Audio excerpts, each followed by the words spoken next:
Continuando con el llenado de la eh, hoja S104 del censo del local educativo, entonces tenemos en pantalla el croquis de la institución educativa, de ejemplo en este caso, y ya están codificadas las edificaciones. Entonces, a partir de este croquis, nosotros vamos a llenar la hoja S104, donde nos preguntan la cantidad de terrenos. Como en este caso la institución tiene un terreno, escribo el número 1, y en la cantidad de edificaciones que tiene el local educativo, como podemos ver, tiene un total de 6 edificaciones. Perfecto, escribimos el 6 y un enter. El área total del terreno está delimitada por el largo multiplicado por el ancho si se trata de una institución educativa o de un terreno, eh, en este caso con dos medidas, una rectangular.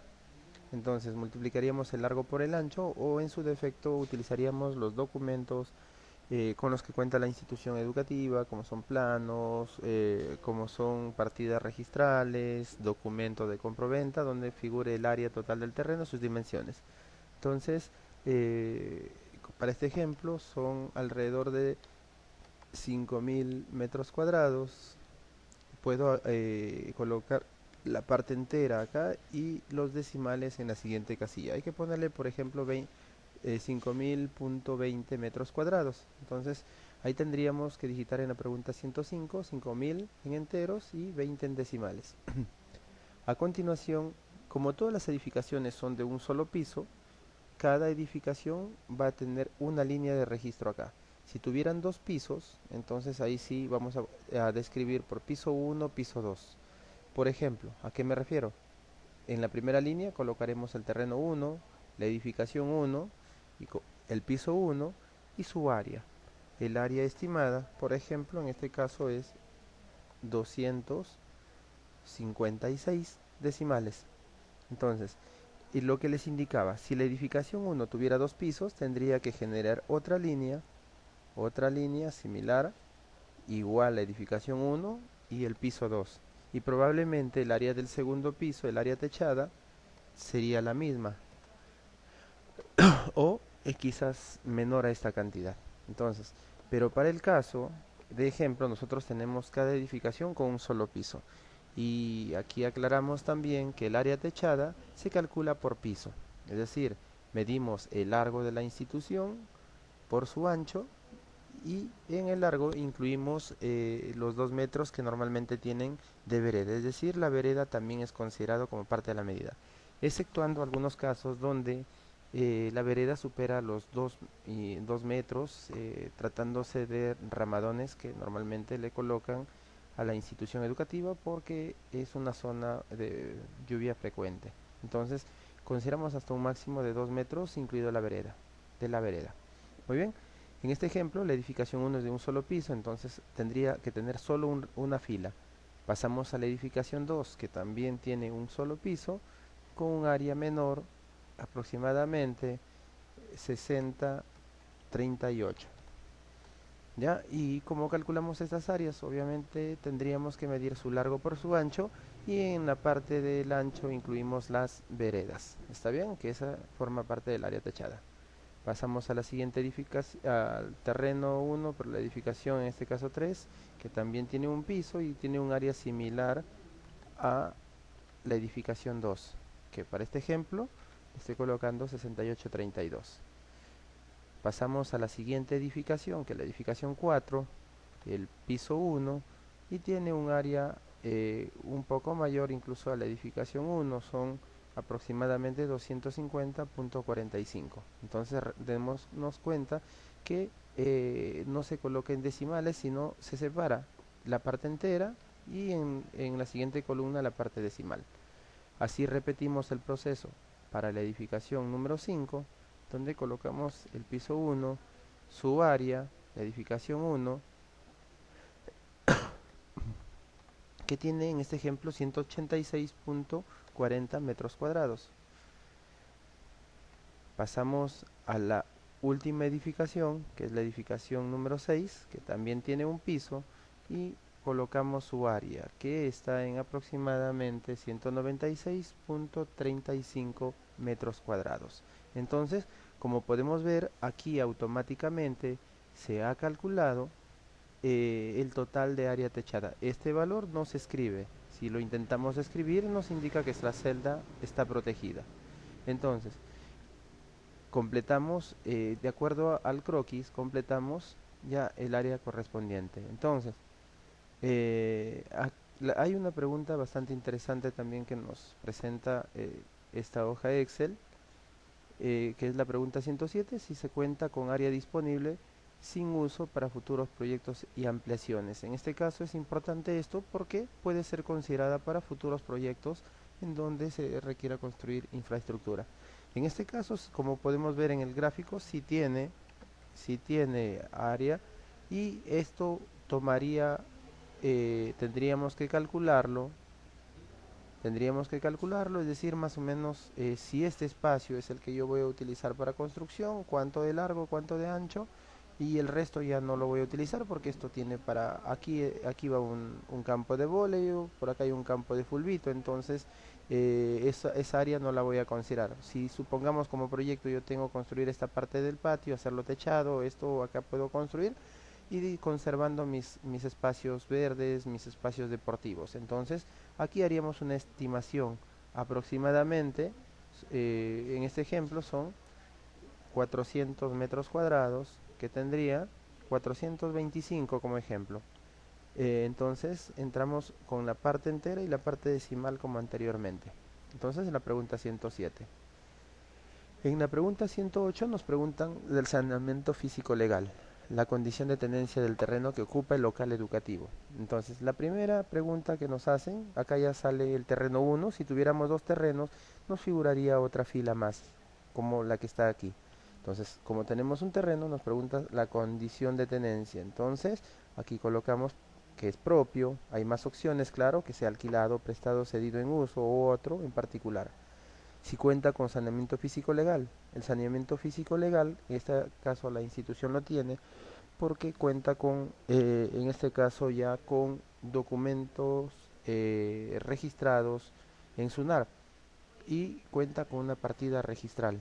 Entonces puede ser que en dicha partida registral esté a nombre del Ministerio de Educación, donde estaría correctamente saneado a favor de educación, pero también podría ser a nombre de la municipalidad, de la misma institución educativa, y si desean que sea saneado correctamente al sector educación, tendrían que comunicarse con el área de infraestructura mediante un oficio indicando que se quiere hacer el cambio de titularidad, en este caso a nombre del Estado peruano, sector educación.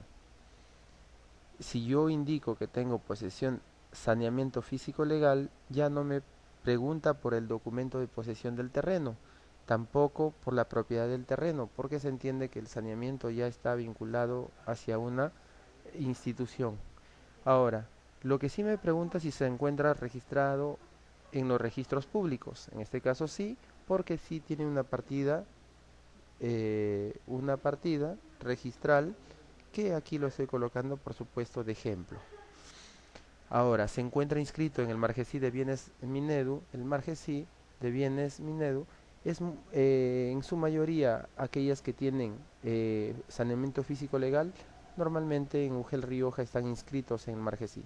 De desconocer este caso, podríamos comunicarnos con el área de patrimonio solicitando la información si su predio está inscrito en el Margesí de Bienes del Minedu.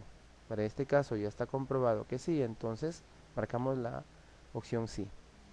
Pasamos a la pregunta 109.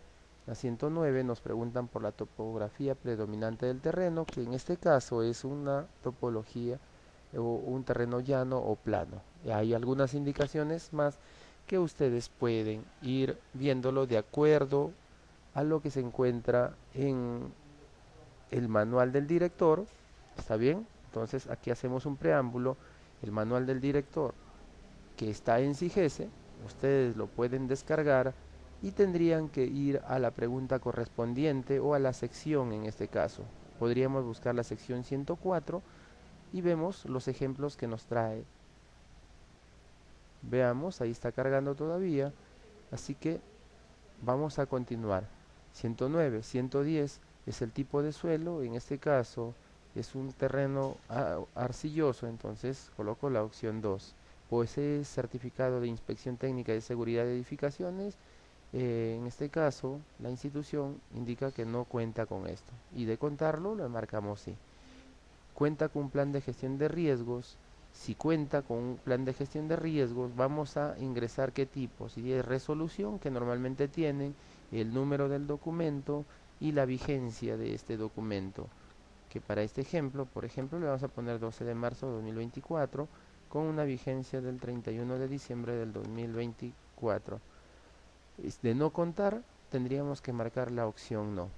Volvemos a ver si ya cargó el manual del director y como vemos ya se encuentra cargado, y ahora vamos a buscar la sección 104. La sección 104 estoy buscando sobre, a ver, vamos nuevamente, la sección 104, saneamiento físico legal. Busquemos entonces esa palabra, saneamiento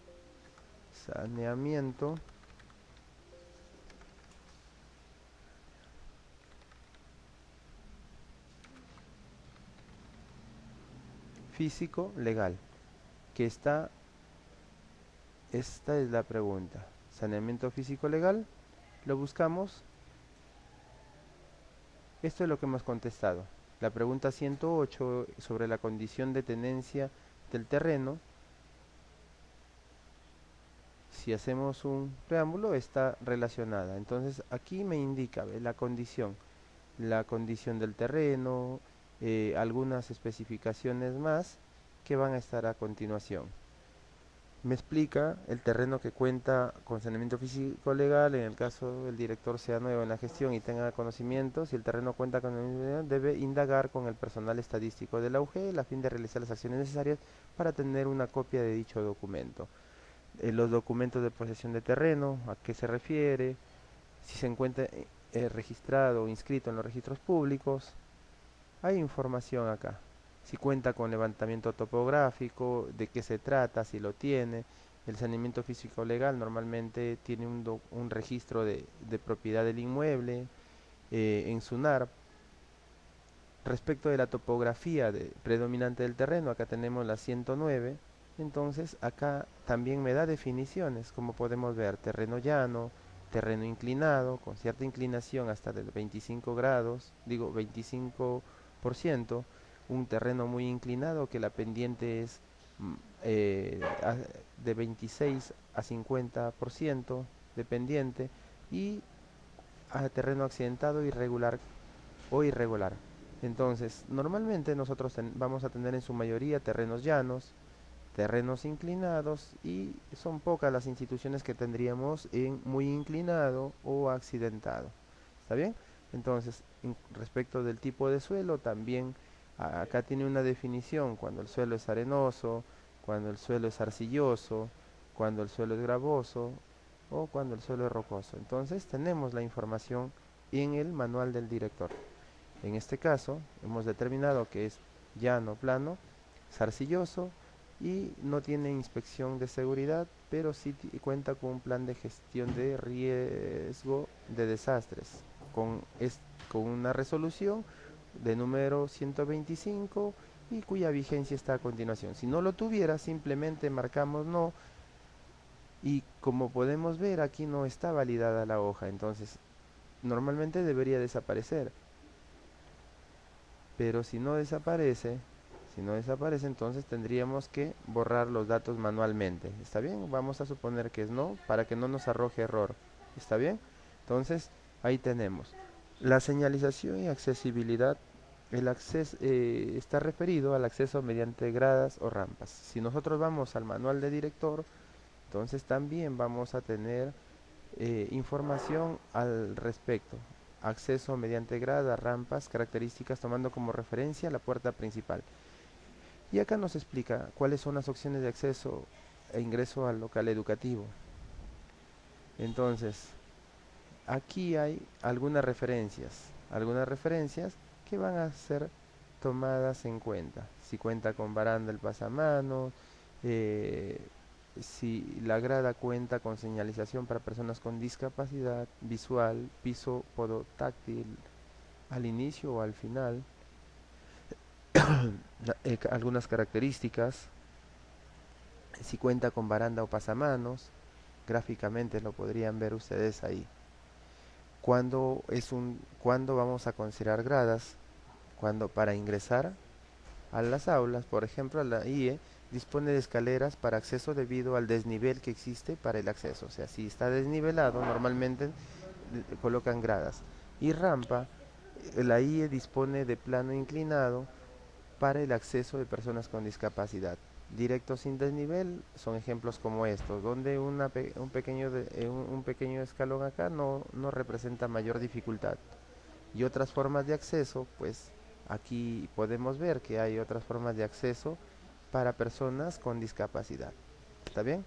Entonces, volviendo a la ficha, para este caso, todo el acceso es directo sin desnivel, porque es una institución que está sobre el llano y no tiene desnivel, en su mayoría, a pesar de ser una institución creada bajo el Plan Selva. ¿Cómo se conectan las edificaciones y espacios dentro del local educativo? Normalmente es una conexión directo sin desnivel. ¿Qué tipo de señalización tiene el local educativo? Acá marcarán si tiene seguridad, señalización visual. Básicamente creo que estas son las que tienen las instituciones. Si todo fue bien, le damos clic en validar y me indica que se ha completado con éxito. Y a continuación va a pasar a la pregunta o a la sección 117. Con esto finalizamos la hoja S104.